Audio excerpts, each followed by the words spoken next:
श्री अजय जी संचेती जी से मैं निवेदन करूंगा, आप भी पुष्पार्चन करने के बाद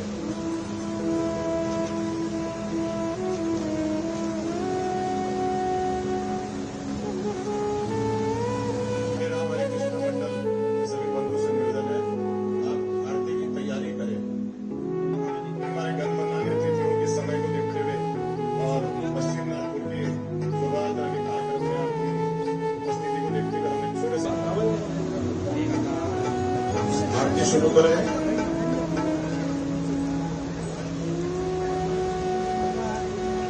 हेलो हेलो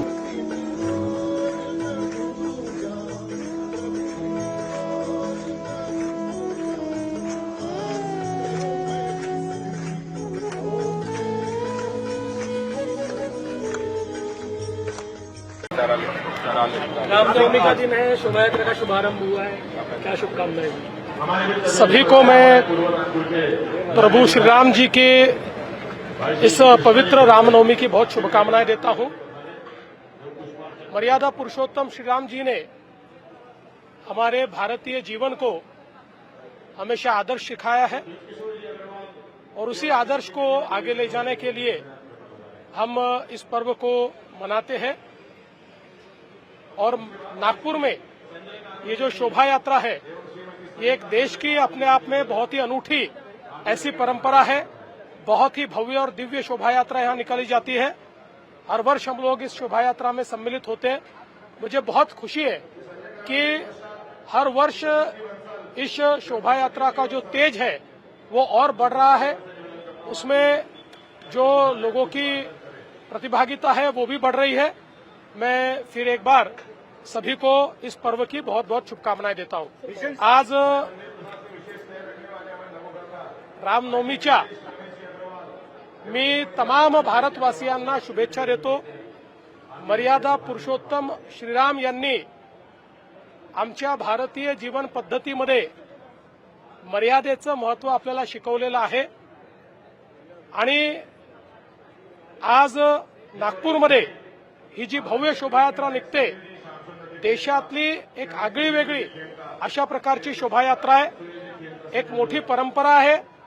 दरवर्षी हिचं स्वरूप अधिक भव्य होत आहे, अधिक दिव्य होत आहे। आम्ही दरवर्षी या शोभायात्रेमध्ये या ठिकाणी येतो आणि इथे प्रभू श्रीरामांचं दर्शन घेतल्यानंतर आणि जनसमुदायाचं दर्शन घेतल्यानंतर निश्चितपणे मनाला खूप आनंद होतो। मिशन सिंदूर को लेकर पिक्चर बन रही है, ऐसी घोषणा हुई है, विवेक अग्निहोत्री उसका निर्देशन करने वाले। देखिए, अभी मुझे उसकी जानकारी नहीं है। मी महाराष्ट्रातल्या तमाम जनतेला ही विनंती करतो, केंद्र सरकारने वारंवार आपल्याकडे पुरेसं पेट्रोल डिझेल आहे हे सांगितलेलं असतानाही अनेक शहरांमध्ये विनाकारण लोक रांगा लावून अधिकचं पेट्रोल भरून घेत आहेत। अशा प्रवृत्तीमुळे टंचाई निर्माण होते, कारण डिमांड आणि सप्लाय याच्यावर ज्यावेळेस स्ट्रेस येतो त्यावेळी अनेक अडचणी तयार होतात। आपल्याला जेवढा दर महिन्याला पेट्रोल डिझेलचा स्टॉक लागतो तो देशाकडे आहे, त्यामुळे कोणीही रांगा लावू नये आणि अशा पद्धतीनं जर पेट्रोल पंपावरही कोणी काळा बाजार करणार असेल तर त्यांच्यावर कडक कारवाई केली जाईल। यासोबत काल एक अजून गोष्ट केंद्र सरकारने सांगितलेली आहे की आपल्याकडे खताचा भरपूर साठा आहे, काही लोक त्याचीही काळाबाजारी करण्याचा प्रयत्न करतायत। आम्ही आढावा घेतला असता गेल्या 3 दिवसांमध्ये डीएपीची खपत 70% वाढलेली आहे। नेहमीपेक्षा आम्ही मागच्या वर्षीची या दिवसांमध्येच जेव्हा त्याची तुलना केली तर असं लक्षात येत आहे की कुठेतरी या संदर्भात पॅनिक बाईंग होत आहे। त्यामुळे तोही साठा दरवर्षी आपल्याला लागतो तेवढा आपल्याकडे मिळणार आहे।